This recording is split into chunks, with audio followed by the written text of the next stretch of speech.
Si vous êtes Meghan Markle et le prince Harry, vous êtes habitué aux critiques quotidiennes. Cela va avec le métier, n'est-ce pas?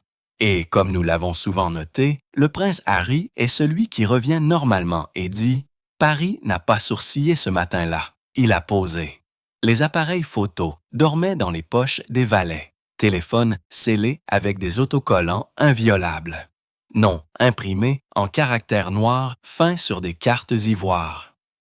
Avant-première, VIP, privé de Chanel au 31, rue Cambonne. Pas un spectacle, une présentation. Un salon, 20 chairs, 20 chaises, 2 douzaines de pièces coupées si silencieusement que l'on pouvait entendre la soie respirer. Les miroirs de l'escalier légendaire, le périscope de Coco ont tout capté et n'ont rien dit. À 10h07, les marches en miroir ont capté quelqu'un qu'ils n'attendaient pas. Cela ne s'est pas produit. Ma femme n'a jamais fait ça. Nous n'avons jamais traité les gens de racistes. Vous savez, ce genre de choses. Un SUV noir mat s'est arrêté entre des voitures de ville garées en double fil. Silence s'envolait.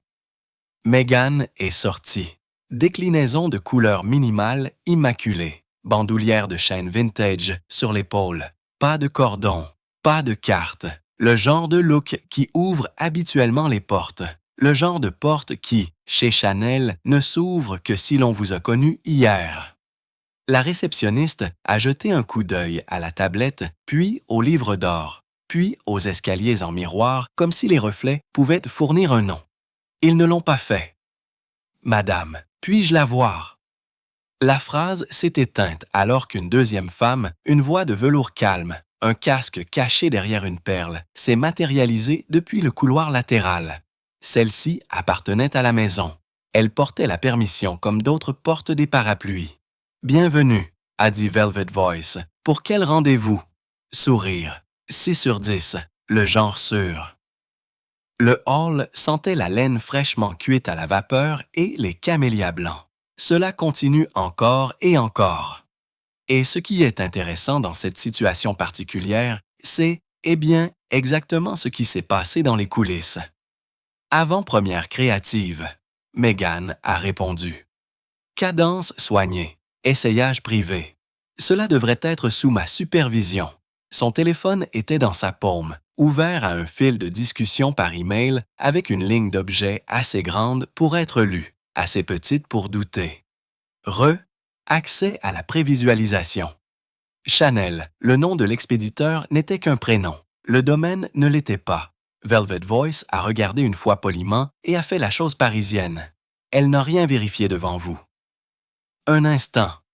Le casque a murmuré. Les miroirs ont regardé. À l'étage, une page s'est tournée dans un dossier en cuir. En bas, les agents de sécurité A et B ont dérivé comme des signes faisant semblant d'être des meubles. Sur la tablette, la grille du matin brillait. 750 accompagnements de stylistes. 9 Mise-Onclon, 9h45, amis de la maison. 10h30, confidentiel. 11 confidentiel. Il n'y avait pas de duchesse, pas de Meghan, pas de pseudonyme poli. Madame, je crains que vous ne soyez pas inscrite à l'agenda. Velvet Voice a dit plus doucement maintenant. Le genre de douceur qui signifie de l'acier en dessous. Ceci est strictement RSVP et code de confirmation. Lorsque Meghan Markle a une fois de plus décidé de montrer sa disposition plus ensoleillée à la télévision comme jamais auparavant. Laissez-moi vous expliquer. Vérifiez auprès de la communication. Meghan a suggéré la façon dont on suggère de verser un meilleur vin. Ils ont organisé une avant-première de courtoisie. À la dernière minute, elle a étendu l'écran de son téléphone brillant avec le fil de discussion Accès à la prévisualisation. Chanel. Un nom d'agence familier était CCED, familier comme un logo que vous avez vu une fois sur un sac fourre-tout. Dans le verre de l'escalier, une styliste en noir s'est arrêtée à mi-chemin pour écouter aux portes, puis a fait semblant d'admirer les rampes. Sur le deuxième palier, une ombre s'est retournée et a disparu. À l'étage, la porte du salon s'est fermée avec un soupir. Le sourire de Velvet Voice a diminué d'un demi-millimètre. Je vais vérifier. Elle a fait un signe de tête à la sécurité B, dont la tablette avait une application différente. Pas la liste des invités. Le journal des incidents. La dernière entrée disait « Remarque, pas d'essayage non programmé. Pendant la prévisualisation VIP, la maison n'élève pas la voix. Elle resserre son périmètre. » C'est intéressant, n'est-ce pas? Vous savez, avec Meghan, parce que regardez cette photo, n'est-ce pas? C'est une photo qui a été prise lors d'un tournoi de tennis caritatif, je pense. Terriblement. Les 3 minutes suivantes ont été une chorégraphie. Velvet Voice a conféré. La sécurité B a vérifié quelque chose que lui seul pouvait voir. La réceptionniste a annoté une ligne sur papier avec un stylo plume si lisse que l'on pouvait patiner sur son encre. Un murmure de parfum de camélia a flotté dans Os A alors que les lumières du salon ont diminué d'un cran. Quelque part, un cintre a embrassé un portant avec un son comme une cloche avalant son propre écho. « Madame », a dit Velvet Voice enfin, se rapprochant du marbre. « Nous ne sommes pas en mesure de recevoir des visites non programmées aujourd'hui. Si votre équipe envoie une confirmation formelle. » C'était confirmé, a dit Meghan, les voyelles repassées à plat. « Je ne serais pas venue autrement. » Elle a incliné le téléphone pour que le fil de discussion s'épanouisse davantage. Une chaîne d'emails, des emojis appelés, des heures mises en évidence. Le nom en haut était un identifiant d'événement Chanel avec un domaine point, quelque chose que personne dans ce hall n'avait jamais vu sur un badge. Les yeux de Velvet Voice ont cligné une fois. Gentillesse, pitié, procédure. Il n'y a pas d'alias d'événement comme celui-là à la maison, a-t-elle dit doucement. Le silence n'est pas neutre ici, c'est une politique. Situation triste à bien des égards. Et, apparemment, beaucoup de gens ont dit que Meghan Markle faisait semblant de pleurer. Vraiment, nous ne connaissons pas cette situation. Peut-être était-elle prise dans l'émotion du moment. Qui sait? Et juste un rappel, chaque tweet supprimé, fausse déclaration et camouflage de relations publiques prend des heures à reconstituer. Si vous voulez aider cette chaîne à continuer, cliquez sur le bouton « Rejoindre » et devenez membre. Nous continuerons à dénoncer ce qu'ils ne feront pas. Deuxièmement, il y a un photographe là-bas. Maintenant, selon la source, le photographe était un photographe officiel. La sécurité A fait un demi-pas, suffisamment pour suggérer qu'il existe une porte plus douce où nous pouvons vous escorter. Les escaliers en miroir ont contenu la scène comme une boule à neige. Un membre du personnel portant un sac à vêtements a essayé de ne pas jeter un coup d'œil. Essayé et échoué. Meghan a expiré. Lent, contrôlé. Une respiration de yoga transformée en lame. Après tout ce que j'ai fait pour votre image, a-t-elle demandé plus à la pièce qu'à la femme? Les miroirs n'ont pas répondu. Velvet Voice ne s'est pas durcie, elle s'est refroidie. Madame, nous vous remercions de votre appréciation de la maison. Pas vos contributions, pas votre soutien. Appréciation, un mot qui ne vous donne rien que vous puissiez garder. La tablette a sonné. Une nouvelle ligne est apparue dans la grille. 10h15, maintien interne du hall et une bannière rouge a glissé sur le dessus. Mode d'accès strict. La porte qui n'était pas sur la carte venait d'être dessinée autour de quelqu'un. À l'étage, la prévisualisation commençait. Dans le salon en miroir, les chaises faisaient face au podium comme des soldats au garde-à-vous, chacune drapée d'une enveloppe crème en relief argenté. Chanel, vue privée. Le bourdonnement du français, chuchoté. Le faible cliquetis des flûtes à champagne. Le bruit d'une fermeture éclair tirée. Puis, rien. Silence. Précision. Silence. En bas. Cette précision se délitait. Velvet Voice est revenu. Le casque légèrement incliné maintenant. Son sourire était le même. Son ton ne l'était pas. « Madame, nous avons confirmé. Il n'y a pas eu de prise de contact de notre bureau des communications avec vos représentants. » La réponse de Meghan était un calme maîtrisé, le genre qui suggère une pression sous verre. Alors, quelqu'un a fait une erreur. « Pas de notre côté », a répondu Velvet Voice. Un membre du personnel de sécurité s'est raclé la gorge. « Madame, si vous souhaitez patienter dans le vestibule, nous le pouvons. » Je n'attends pas dans un vestibule, a dit Meghan. J'ai été invitée. L'air s'est épaissi. Les portes d'entrée, lourdes comme des couvercles de coffre-fort, reflétaient trois choses à la fois. La silhouette de Meghan, l'emblème de la maison au-dessus de l'escalier et un petit cercle de personnel figé en plein mouvement. Un assistant, jeune Bob pointu, tablette serrée, a murmuré quelque chose en français. Le seul mot que Meghan a compris était archive. Un coordinateur principal des relations publiques est apparu quelques instants plus tard, tenant un dossier comme un bouclier. À l'intérieur se trouvait la vraie liste des invités. 20 noms, 20 accords de confidentialité, aucune marge d'improvisation. Il a scanné la pièce, ses yeux se posant sur Meghan, et a prononcé la phrase qui apparaîtrait plus tard en mode citron. Madame Chanel ne reçoit pas les invités par surprise. La liste des invités est sacrée. Sacré, pas flexible, pas amendable. Sacré pour Meghan, ce mot a atterri comme un verdict. Vous voulez me dire, a-t-elle dit lentement, qu'une marque que je soutiens depuis des années ne peut même pas vérifier sa propre erreur de communication. L'expression du coordinateur n'a pas changé.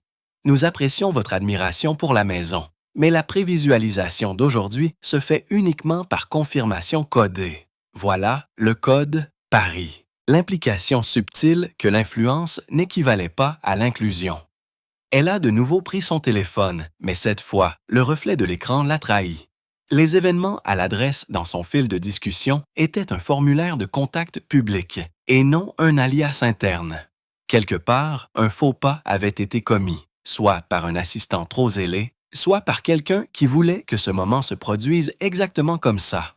Et à ce moment-là, l'un des propres photographes de Chanel, circulant pour des photos volées des coulisses, a levé son appareil photo et a capturé le tableau « Duchesse en Dior Hills » se tenant là où personne ne se tient sans invitation.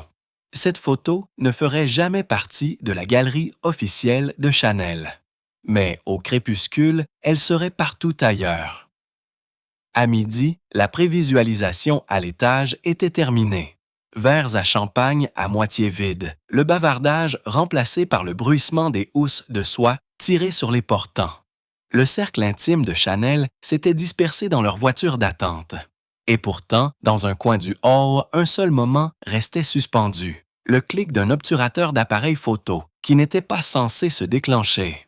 À 12h06, une blogueuse de mode nommée Elode Moray a reçu un message direct d'un photographe indépendant. Vous ne croirez pas qui a essayé de s'incruster rue Cambonne. En pièce jointe, une image floue. Meghan Markle, prise à mi-tournant, les yeux vers la sortie, le logo Chanel parfaitement centré au-dessus de sa tête, comme une accusation. Ce n'était pas officiel. Ce n'était pas mis en scène. C'était trop parfait pour être ignoré. À 12h20, l'image avait traversé l'Atlantique. À 12h45, les rédacteurs de potins londoniens envoyaient des légendes par SMS. À 13h00, un fil de discussion. Reddit anonyme intitulé « Alors, Meghan est-elle simplement entrée chez Chanel ?» a atteint 10 000 votes positifs. À l'intérieur de la suite de communication de Chanel, les premières captures d'écran sont arrivées. La responsable des communications de la marque, la même femme qui avait confronté Meghan ce matin-là, a regardé fixement la photo, puis a donné l'ordre. Retirez-la immédiatement partout. Mais en 2025, rien ne disparaît. Cela ne fait que se multiplier. Plus il supprimait, plus vite cela se propageait. Fashion Twitter l'a présenté comme une démonstration de force, Meghan reprenant sa place parmi l'élite de la couture. Les initiés parisiens l'ont présenté comme un chaos, une royale non invitée, une maison perturbée. En soirée, un fil de discussion sur mode Scoop Portrait affirmait que l'image était fausse. Drame généré par l'IA à partir de tabloïds anti-Meghan, mais des analystes judiciaires ont rapidement souligné les reflets réels dans les sols en marbre correspondant aux images de surveillance de Chanel de ce matin-là. Sauf que Chanel n'a jamais publié ces images. Quelqu'un à l'intérieur l'avait fait. Un audit interne a commencé avant le coucher du soleil. Chaque membre du personnel qui avait accès aux caméras du hall a été interrogé. Le photographe a été retrouvé, ou plutôt renvoyé, avant de pouvoir être interrogé. Son dernier message disait simplement « Parfois, l'histoire qu'on vous dit de ne pas filmer devient celle que tout le monde voit. » Pendant ce temps, le camp de Meghan s'est mis en confinement. On a dit à son assistante de ne rien dire. Les publications de sa styliste ont été effacées et son publiciste a commencé à rédiger une seule ligne à utiliser en cas de besoin. La duchesse était à Paris pour des réunions privées sans rapport avec un événement de mode. Cette ligne a fonctionné pendant exactement 12 heures, car le lendemain matin, le journal de luxe a publié un titre qui allait enflammer la deuxième vague du scandale. Une note de sécurité de Chanel divulguée confirme la visite non programmée de Meghan Markle. L'article citait une chaîne d'emails interne caviardée, horodatée, quelques minutes après l'incident avec une ligne encerclée en gras. Présence non autorisée confirmée. Image d'archives. C'était la confirmation que le monde attendait. Ce n'était plus une rumeur. C'était un fait enregistré. Et pour la maison Chanel, le silence n'était plus le contrôle. C'était le consentement. À l'aube, les rues calmes autour de la rue Cambon étaient revenues à leur immobilité de carte postale. Mais à l'intérieur du siège de Chanel, la règle la plus sacrée de la marque, contrôler le récit, avait déjà été enfreinte. La note divulguée de la boîte de réception des communications n'était pas censée exister en dehors du pare-feu de l'entreprise. Pourtant, à 8 heures du matin, elle était disséquée dans des discussions de groupe de Harper's Bazaar au Figaro. Quelqu'un, quelque part à l'intérieur de la maison, avait glissé, et Paris vit pour une bonne trahison. La fuite a atteint les tabloïds londoniens au petit déjeuner, et en quelques heures, tous les médias avaient de leur version du même titre. Meghan Markle bloquée chez Chanel. Des emails internes confirment l'incident VIP. L'histoire ne portait plus sur la mode. Il s'agissait d'humiliation, de hiérarchie et de pouvoir. Les journalistes ont commencé à appeler cela l'affrontement de la rue Cambon. Des initiés anonymes ont été cités, disant que l'équipe de Meghan avait essayé de forcer l'accès et de mettre en scène une séance photo à l'intérieur du salon. L'un d'eux a même affirmé qu'elle était arrivée avec un vidéaste sous le prétexte de contenu de style de vie. Chanel a refusé de commenter, mais ce silence, autrefois leur arme, est maintenant devenu l'oxygène de la spéculation. À 10h40, un message crypté a commencé à circuler parmi les journalistes de mode français. Son expéditeur, non nommé, mais clairement interne, a joint ce qui semblait être une transcription partielle du flux de sécurité, horodaté au moment exact où Meghan est arrivée.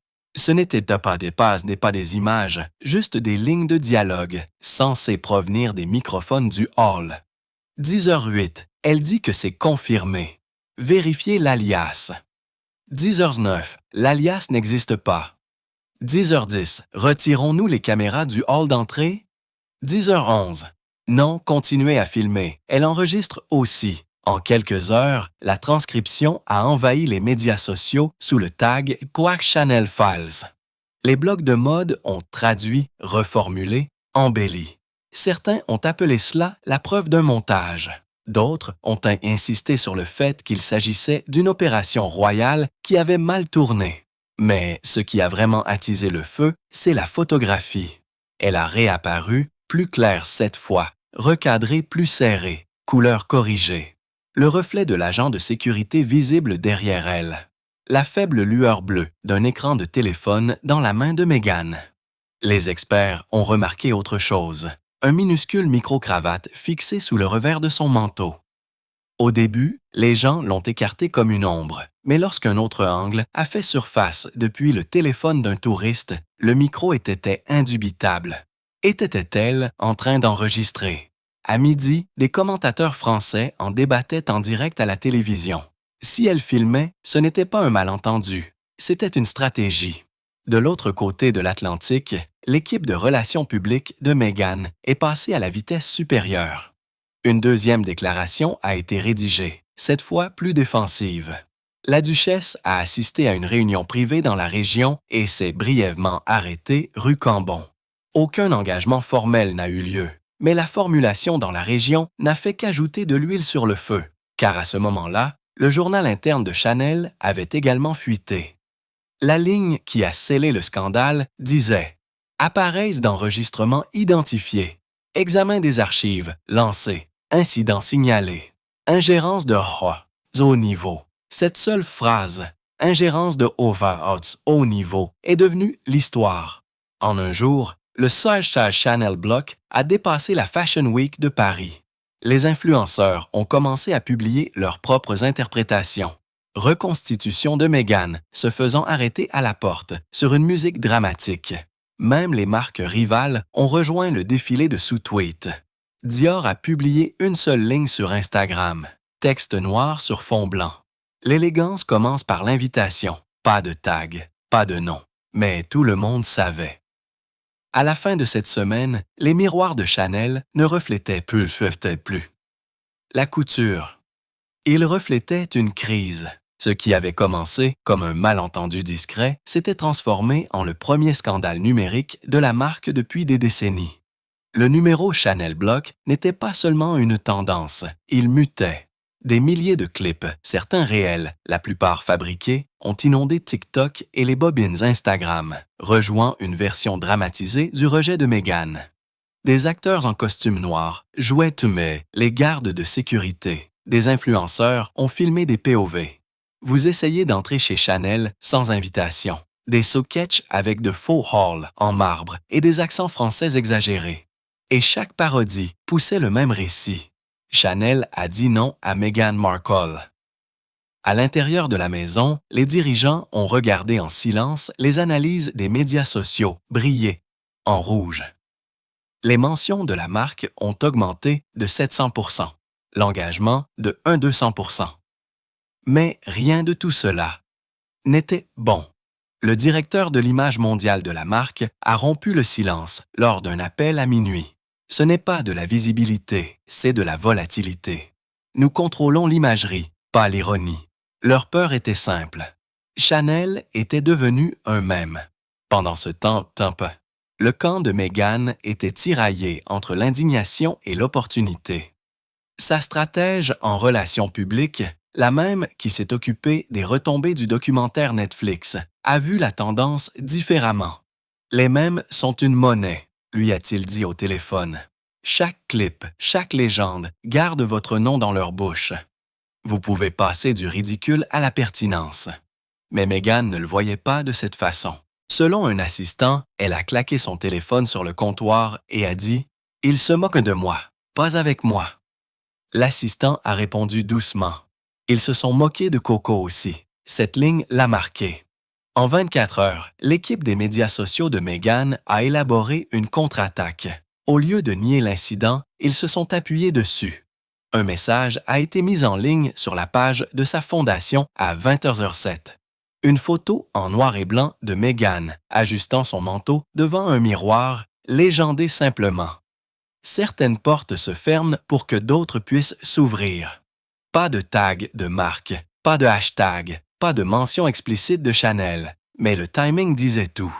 Le message a atteint 5 millions de likes en 12 heures. Les fans ont inondé les commentaires de variations de #Letren, #SageOpened et #ChanelBlock.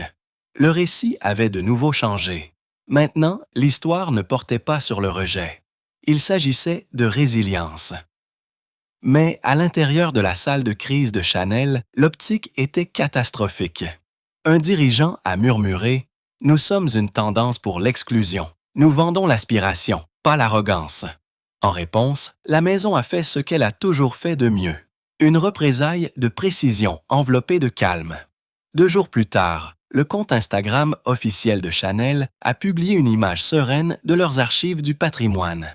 Une photographie des années 1930 de Coco Chanel elle-même, se tenant à côté d'une porte d'atelier verrouillée, les clés à la main. La légende. La bonne clé s'adapte toujours à la bonne serrure. Pas de hashtag, pas de duchesse, pas de déclaration. Mais le monde de la mode a compris le sous-texte instantanément. Le message a récolté 2 millions de likes et 1 millier d'articles de réflexion du jour au lendemain. La bataille était passée du hall au langage, chaque camp utilisant l'élégance comme une arme. Dimanche, les médias ont surnommé cela la guerre la plus silencieuse de la mode. Et au fond de Montecito, des sources affirmaient que Meghan venait de donner une nouvelle directive à son équipe. Ils ont eu leur silence. Maintenant, nous parlons. La guerre n'était pas à terminer. Elle allait être inscrite au procès-verbal. En milieu de semaine, le silence n'était plus une stratégie. C'était une capitulation. La boîte de réception des relations publiques de Chanel débordait de demandes du commerce de commentaires, tandis que leur équipe juridique passait au peigne fin chaque clause de leurs accords de confidentialité. Mais, en dehors de ces murs de marbre, l'histoire les avait déjà dépassés. À 21h, heure du Pacifique, Meghan a rompu son silence. Un clip de présentation a été diffusé sur la plateforme de streaming Vista Talk, une série de styles d'entrevues épurés connue pour ses confessions intimes de célébrités. La carte de titre était en noir et blanc. La voix off est calme et délibérée. Lorsqu'une femme entre dans une pièce et que la porte se referme derrière elle, tout le monde pense qu'il s'agit d'un rejet. Parfois, c'est juste un rappel de qui possède la pièce. Fondu au noir. Titre: La porte. En quelques minutes, Internet a explosé. Pendant des jours, des rumeurs ont circulé selon lesquelles l'équipe de Meghan avait enregistré quelque chose. Un podcast, une déclaration, peut-être même un court-métrage. Mais personne ne s'attendait à une interview télévisée complète. L'animatrice Sophie Lamère, la journaliste de mode la plus redoutée de France, la même femme qui a autrefois fait tomber une maison de parfum avec un seul exposé. L'ironie n'a échappé à personne. Meghan portait son histoire à la France elle-même. Lorsque l'interview a été diffusée 48 heures plus tard, elle a commencé non pas par des questions, mais par le silence. Une image miroir du hall de Chanel, recréée sur une scène sonore minimaliste. Mur blanc, sol en marbre, pas de logo, mais tout le monde savait. Sophie a commencé, la voix froide et coupante. Vous êtes arrivé rue Cambon sans invitation. Pourquoi? Meghan n'a pas bronché, parce qu'on m'a dit que j'avais ma place dans cette conversation. Par qui? Un système qui aime les femmes jusqu'à ce qu'elles cessent d'attendre la permission. Le public, petit, trié sur le volet, silencieux, était suspendu à chaque mot. Puis sont venues les images, pas la vidéosurveillance de Chanel, mais celle de Meghan elle-même. Granuleux, filmé à la main, filmé depuis un téléphone posé à ses côtés alors qu'elle entrait dans le hall. On pouvait entendre le faible écho des talons, la confusion polie, la première voix disant « Madame, vous n'êtes pas inscrite sur la liste ». Le clip s'est arrêté avant la confrontation, mais c'était suffisant. Sophie s'est penchée en avant. Vous l'avez enregistré? La réponse de Meghan a été mesurée. Quand les gens vous réécrivent, vous commencez à garder des reçus. Cette seule phrase a mis le feu à Internet. En quelques heures, les titres l'ont qualifiée de phrase de l'année. À Paris, cependant, la réaction a été très différente. Le département juridique de Chanel a émis une injonction formelle de cesser et de s'abstenir, invoquant l'utilisation d'images non autorisées à l'intérieur d'une propriété protégée. Les médias français ont commencé à spéculer sur une éventuelle injonction contre la plateforme de streaming. Mais cela n'a fait qu'amplifier la portée de l'interview. Chaque tentative de suppression l'a fait grimper plus haut dans l'algorithme. Le lendemain matin, The Door était devenu l'interview la plus regardée de l'histoire de Vista Talk, dépassant même les documentaires sur les mariages royaux et les révélations hollywoodiennes. Les critiques de mode étaient divisées. Certains ont qualifié le sang-froid de Meghan d'iconique, d'autres l'ont qualifié de calculé. Un chroniqueur du Figaro a écrit « Elle a fait de la vulnérabilité une arme. Paris ne le pardonnera jamais ». Malgré tout, Meghan avait atteint ce qu'elle voulait. Sa version de l'histoire racontée avec ses propres mots, diffusée à des millions de personnes.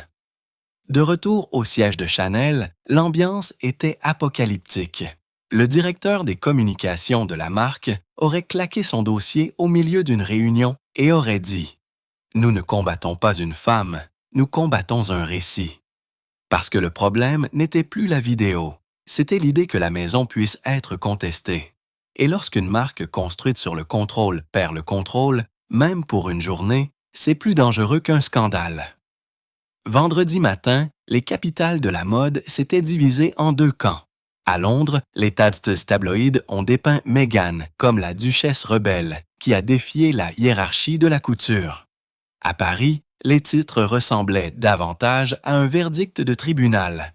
La rue Cambon tient bon. Au sein de l'industrie, le fossé était philosophique. Un camp a murmuré « Elle a défié un empire ». Construit sur le silence. L'autre a rétorqué « Elle a transformé un sanctuaire en une scène ». À Milan, les designers ont échangé des regards lors des événements du petit déjeuner. Un styliste de renom a publié sur Threads « La mode n'est pas une démocratie, c'est une invitation ». À midi, ce message avait 5000 likes et 300 sous-tweets des alliés célèbres de Meghan impliquant le contraire. Hollywood a commencé à se prononcer. Des actrices, des mannequins et des influenceurs ont choisi leur camp avec des stories Instagram pleines d'euphémismes. L'une d'elles disait simplement « Les portes ne se ferment pas d'elles-mêmes ». De retour à Paris, les hauts dirigeants de Chanel se sont réunis dans la salle de conférence souterraine, connue en interne sous le nom de l'Alhambra, la même pièce utilisée pour le contrôle des dommages après les controverses avec les célébrités. Une présentation de crise a clignoté sur le mur. Diapositive 1. Aperçu du sentiment mondial. Amérique du Nord, 64%. Sympathique à Meghan. Europe, 71% favorable à Chanel. Asie-Pacifique, sentiment mitigé, respect des deux parties. Le directeur de l'image mondiale a pointé le tableau et a dit catégoriquement « Nous ne pouvons pas la convaincre, nous lui survivrons ». C'est devenu la nouvelle stratégie de Chanel, l'endurance silencieuse. Mais à Los Angeles, l'équipe de Meghan élaborait une stratégie inverse, l'escalade. Sa responsable des relations publiques, la même femme qui s'est occupée du déploiement de l'interview de Laporte, a présenté la prochaine étape, un sommet en direct. Nous invitons des femmes fondatrices, des créatrices, des designers, non pas à parler de Chanel, mais de la sélection. La proposition a parfaitement atterri dans le domaine de compétences de Meghan. Transformation par la conversation. Ses conseillers ont adoré. Les sponsors ont été alignés en 48 heures. Puis, quelque chose d'étrange s'est produit. Une chaîne d'emails divulguée a fait surface depuis le service mode du Figaro, montrant que l'équipe des relations publiques de Chanel avait discrètement contacté certains designers de la liste des conférenciers de Meghan. Le message était poli, chirurgical. Compte tenu des sensibilités actuelles concernant l'héritage de la marque et les récits médiatiques actuels, nous suggérons de s'abstenir de tout engagement public qui pourrait être interprété comme une opposition aux valeurs de la maison. En d'autres termes, restez loin d'elle. Au moment où le sommet de Meghan a été mis en ligne, 3 invités importants s'étaient retirés. L'un a cité des conflits d'horaires, un autre des restrictions contractuelles, le troisième des affaires de famille. Mais les initiés savaient que Paris avait passé ses appels. Malgré tout, l'événement a attiré des millions de vues en direct. Meghan est apparue sur scène dans un tailleur ivoire impeccable. Pas de bijoux, à l'exception d'un pendentif clé en argent. Un symbole délibéré. Certaines personnes gardent pas Sylvia dans leurs portes, a-t-elle dit dans sa phrase d'introduction. D'autres en construisent de nouvelles. Applaudissements, ovations debout. Retweet, même. Et de retour rue Cambon, dans le hall même où tout a commencé, la réceptionniste de Chanel a jeté un coup d'œil à l'écran de sécurité, celui qui montrait autrefois Meghan sortant, et a murmuré un message à un collègue, à moitié amusé, à moitié lasse. « Elle est toujours là, n'est-ce pas ?» Le collègue a souri faiblement. Dans le reflet, oui. Parce que pour la première fois dans son histoire centenaire, Chanel avait rencontré un rival qu'elle ne pouvait pas surpasser, un récit. 2 mois après l'interview de Laporte, Paris a de nouveau brillé, cette fois pour le gala de la Fondation Émilie, un événement caritatif discret organisé au Musée des Arts décoratifs. La liste des invités était gravée dans le diamant. Rédacteur de renom, top modèle, héritier, PDG. La maison Chanel avait discrètement parrainé le décor. Une mesure destinée à rétablir le calme jusqu'à ce que quelqu'un murmure que Meghan Markle était présente. Au début, personne n'y a cru. Les invitations avaient été envoyées des semaines auparavant avec une vérification plus stricte que la sécurité de Versailles. Mais lorsqu'une Maybach noire s'est garée dans la cour du Louvre à 20h14 et qu'une silhouette en cape ivoire est sortie, de la même couleur que son tailleur du sommet, la foule a haleté. Meghan n'avait pas été invitée, mais elle avait été annoncée. Tous les médias à l'extérieur avaient son nom imprimé sur la liste des invités provisoires, qui avait fuité quelques heures avant le début du gala. Au moment où elle est entrée, une douzaine de caméras tournaient déjà. À l'intérieur, sous des lustres qui ressemblaient à des éclairs gelés, l'élite de la mode s'est figée. Le maître d'hôtel a hésité devant son carton de nom. Il n'y en avait pas. Un responsable des relations publiques s'est précipité, le casque bourdonnant, chuchotant en français. Qui l'a autorisé? Personne ne l'avait fait. Elle a traversé le hall avec sang-froid, non pas vers les tables des célébrités, mais vers l'aile de la galerie, où la nouvelle exposition du patrimoine de Chanel était exposée dans son intégralité. Une collection de robes d'archives sous verre. L'ironie était poétique. Le titre de l'exposition brillait en lettres dorées. Les femmes qui ont changé la maison. Des dizaines de journalistes ont suivi. Les téléphones se sont levés. Les flashs ont dansé. Puis, un moment impensable. Meghan s'est arrêtée devant la pièce la plus ancienne, une robe noire de 1926, autrefois photographiée sur Coco elle-même, et a dit doucement aux caméras à proximité. Les portes, les robes, les dynasties, c'est tout pareil. Elles ne durent que si les femmes les franchissent. La foule a éclaté, non pas avec des applaudissements, mais avec des chuchotements. Certains ont vu une performance, d'autres ont vu l'histoire. À l'étage, dans une suite de balcons privés, la directrice de l'image mondiale de Chanel a regardé le flux en direct, la mâchoire serrée.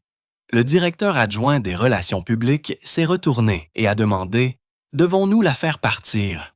La réponse est venue froide. « Non, laissez-la parler. Elle n'est plus en infraction.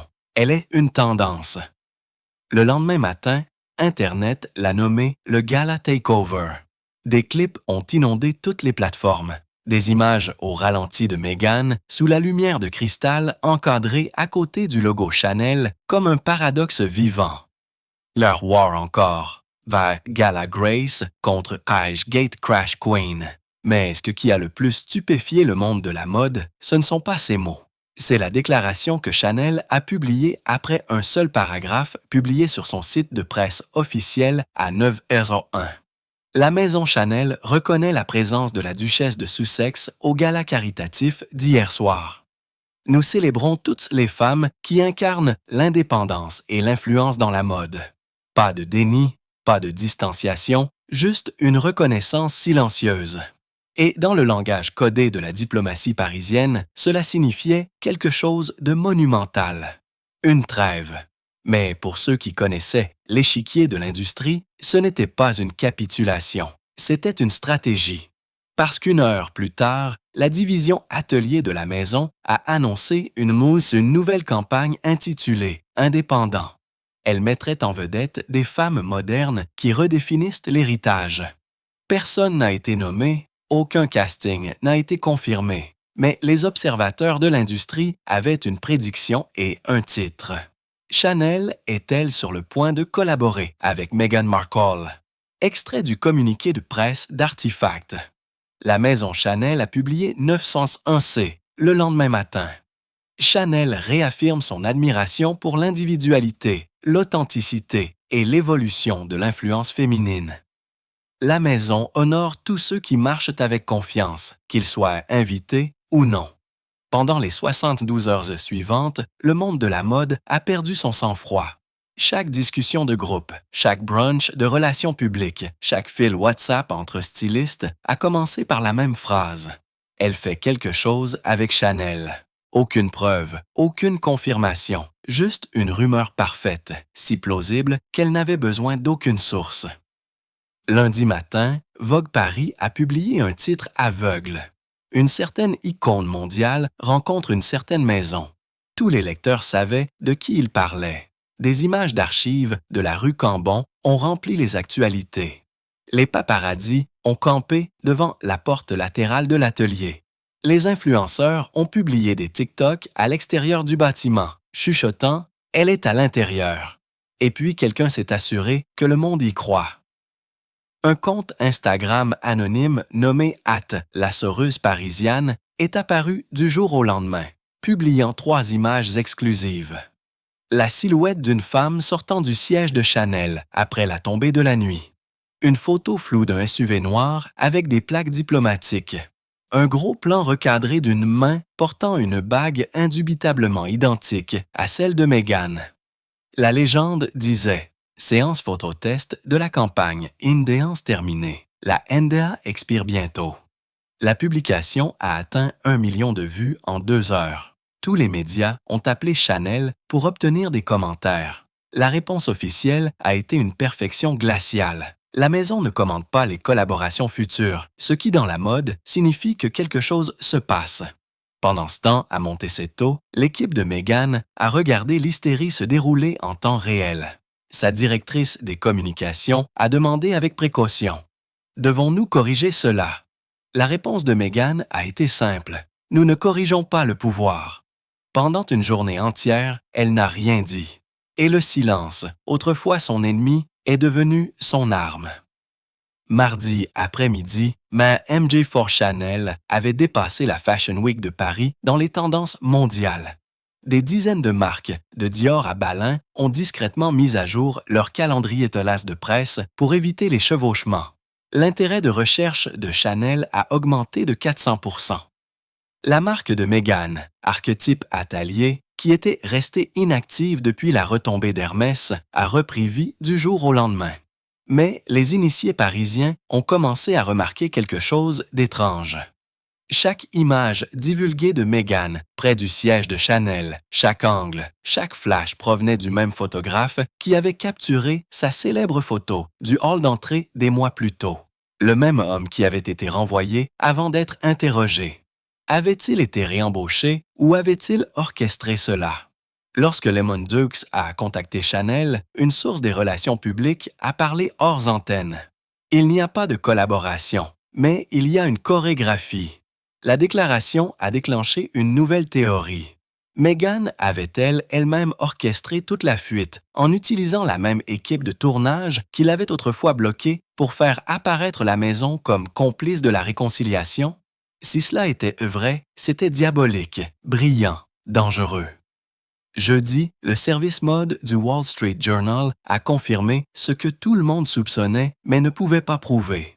Un dépôt de marque déposé en Californie pour indépendance par Archetype. Déposé 1 semaine avant le gala. Ce n'était pas du tout la campagne de Chanel, c'était la sienne. Elle avait utilisé la rumeur comme un miroir, laissant le reflet de la maison vendre son histoire. La révélation a frappé Paris comme un coup de tonnerre.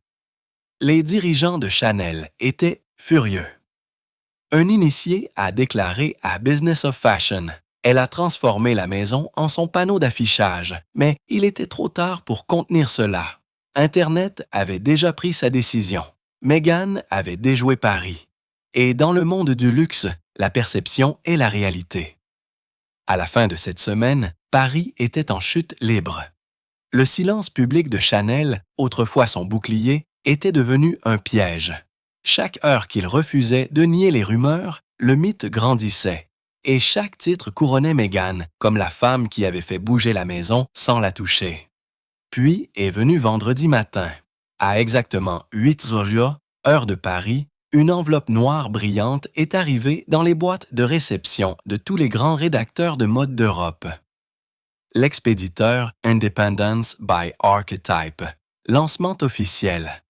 À l'intérieur se trouvait une seule carte de presse numérique, un fond noir, une police surf dorée et une ligne de texte. L'héritage n'est pas hérité, il est réécrit. Sorti en mars 2026, pas de logo Chanel, pas de mention de Paris, mais le langage visuel, la typographie, la bordure minimaliste, même l'espacement était indubitablement codé Chanel. Elle avait utilisé leur propre esthétique contre eux. À midi, Léonde a qualifié cela de vol de marque le plus audacieux de la mode moderne. Le timing était parfait. La propre campagne Independence de Chanel devait être lancée la même semaine. Meghan s'était lancée en premier, détournant le nom, le look et le récit, le tout sans aucune violation juridique. Derrière les portes en miroir de la rue Cambon, les dirigeants se sont réunis pour ce que des sources internes ont appelé plus tard l'heure grise. Un conseiller juridique a fait glisser un dossier sur la table. À l'intérieur, une carte de chevauchement des marques. La campagne Archetype n'a pas copié le design de Chanel, elle l'a prédit. Elle connaissait notre titre avant qu'il ne soit rendu public. Un directeur a murmuré. Quelqu'un lui a donné le calendrier. Silence ensuite du directeur de l'image mondiale. Personne ne nourrit Meghan. Elle lit le motif. Il pourrait poursuivre, il pourrait condamner, ou il pourrait s'adapter. Ils ont choisi l'option 4. Observez. Pendant ce temps, Thompson Star à Montecito, Meghan préparait son dernier coup. Une vidéo de présentation de 90 secondes publiée sur son compte officiel. Pas de dialogue, juste de l'imagerie. Un ensemble de portes doubles s'ouvrant sur la lumière. L'ombre d'une femme s'avançant. Un gros plan d'une clé en argent tournant au ralenti. Et enfin, sa voix calme, sans hâte. Ils ont dit que je n'étais pas sur la liste, alors j'ai écrit la mienne. Coupé au noir. Logo. Indépendance. Internet est devenu sauvage. Le lancement d'Indépendance est devenu une tendance dans 43 pays.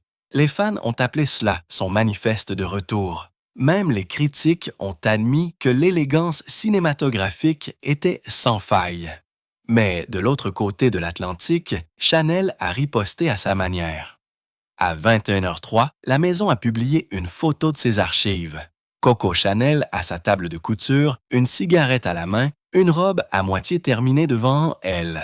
Légende. Copier les autres est trivial. Les comprendre, d'abord, c'est de l'art.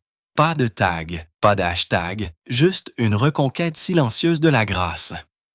Dans les semaines suivantes, les deux campagnes ont coexisté comme des fantômes jumeaux. L'indépendance de Meghan, provocante et numérique. L'indépendance de Chanel, classique et intemporelle. Le monde ne savait pas laquelle était venue, en premier, ou laquelle avait copié l'autre. Cela n'avait pas d'importance. Ce qui comptait, c'était ceci. Meghan était revenue dans le monde même qui l'avait autrefois enfermée et avait laissé sa silhouette sur ses portes en verre pour toujours. Les analystes ont appelé cela le premier duel de couture narratif de l'histoire de la mode. Pour certains, elle était une perturbatrice, pour d'autres, une provocatrice, mais pour tout le monde, elle était inévitable. Parce qu'au final, Chanel ne l'a pas bloquée. Cela l'a simplement rendue visible. Et alors que Paris reprenait ses activités comme d'habitude, une nouvelle rumeur a commencé à se répandre selon laquelle un enchérisseur anonyme avait acheté la robe noire de 1926 de l'exposition du gala Emily discrètement pour 7 chiffres. Le nom de l'acheteur n'est indiqué que sous le nom de Emma.